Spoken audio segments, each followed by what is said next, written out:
तस्मान्नार्हा वयं हन्तुं धार्तराष्ट्रान् स्वबान्धवान् स्वजनं हि कथं हत्वा सुखिनः स्याम माधव।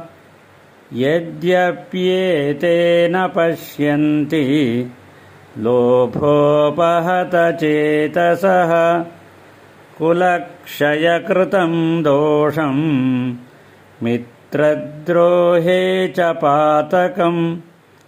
कथं न ज्ञेयमस्माभिः पापादस्मान्निवर्तितुम् कुलक्षयकृतं दोषं प्रपश्यद्भिर्जनार्दन।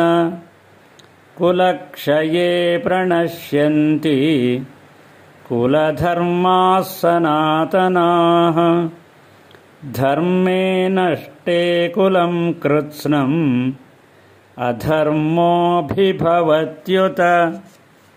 अधर्माभिभवात् कृष्ण प्रदुष्यन्ति कुलस्त्रियः स्त्रीषु दुष्टासु वार्ष्णेय जायते वर्णसङ्करः सङ्करो नरकायैव कुलघ्नानां कुलस्य च पतन्ति पितरो ह्येषां लुप्तपिण्डोदकक्रियाः।